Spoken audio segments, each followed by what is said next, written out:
একটা মানুষ, রাত 4টা, সামনে খাবার, কিন্তু সে খাচ্ছে না। আপনি কি কখনো ভেবেছেন না খেয়ে থাকার মধ্যে কি এমন লুকিয়ে আছে যা হাজার বছর ধরে মানুষ করে আসছে?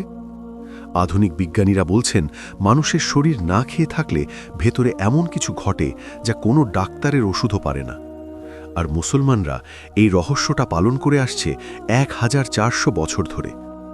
তাহলে কি রমজান শুধু একটা ধর্মীয় বিধান, নাকি এর পেছনে আছে এমন কিছু যা বিজ্ঞানও এখন স্বীকার করছে? 2016 সাল, জাপান। ইউশিনোরি ওহুসুমি নামের একজন বিজ্ঞানী নোবেল পুরস্কার পেলেন, কারণ তিনি প্রমাণ করলেন মানুষ না খেয়ে থাকলে শরীরের ভেতরে একটা অবিশ্বাস্য ঘটনা ঘটে। কোষগুলো নিজের ভেতরের পুরনো আর ক্ষতিগ্রস্ত অংশ নিজেই ভেঙে ফেলে, আর তৈরি হয় নতুন শক্তি, নতুন কোষ। এই প্রক্রিয়ার নাম অটোফেজি, যার মানে নিজেকে নিজে খাওয়া।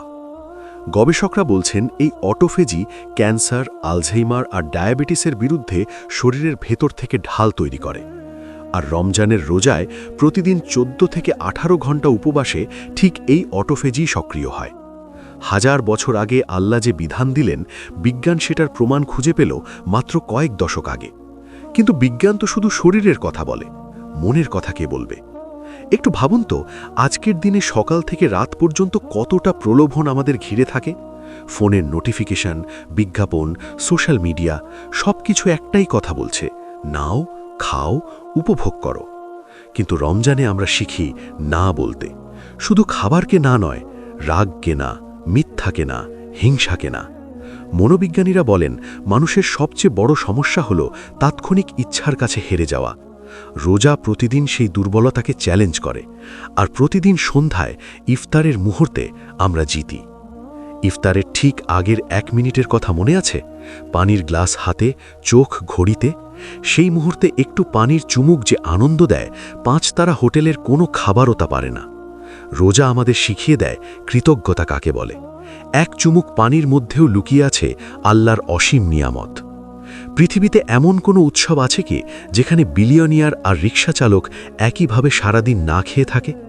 রমজান সেই অসাধারণ সমতার জায়গা। এই মাসে সবার পেট খালি, সবার কষ্ট সমান। তখন বুঝতে পারা যায় যে মানুষটা প্রতিদিন না খেয়ে ঘুমায়, তার কষ্টটা ঠিক কেমন। রোজা এমন একটা অনুভূতি জন্ম দেয় যা থেকে আসে জাকাত, আসে সাদকা, আসে মানুষের পাশে দাঁড়ানোর ইচ্ছা। সেহেরিতে একসাথে উঠা, ইফতারে একসাথে বসা, তারাউইতে পাশাপাশি দাঁড়ানো। আধুনিক জীবনে যে পরিবারগুলো একসাথে বসে খেতেও পারে না, রমজান তাদের আবার কাছে আনে। এই মাসে ঝগড়া কমে, ক্ষমা বাড়ে, ফোন রেখে মানুষ মানুষের সাথে কথা বলে।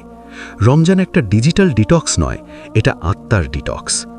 রমজানের শেষ 10 রাতে আসে এমন একটা রাত, যে রাতে ইবাদত করলে 83 বছর টানা ইবাদতের চেয়ে বেশি সওয়াব। 83 বছর, একটা পুরো মানুষের জীবন। আল্লাহ কোরআনে বলেছেন, লাইলাতুল কাদার 1000 মাসের চেয়ে উত্তম। মানুষ লাখ টাকা খরচ করে পাহাড়ে যায়, সমুদ্রে যায় একটু শান্তির জন্য, কিন্তু সেই শান্তি এত কাছেই ছিল, সেজদায়, মোনাজাতে, এই রমজানের রাতে। রমজান চলে গেলে আমরা কাঁদি, কারণ এই মাসটা আমাদের সেরা সংস্করণটা বের করে আনে।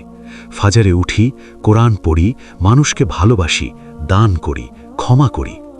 আসল প্রশ্ন হল, রমজান শেষ হলে কি আমরা আবার আগের মানুষ হয়ে যাই? রমজান একটা বিশ্ববিদ্যালয়, 30 দিনের কোর্স। কিন্তু সেই শিক্ষাটা যদি বাকি 11 মাস মনে না থাকে, তাহলে কি আমরা সত্যিই পাশ করলাম?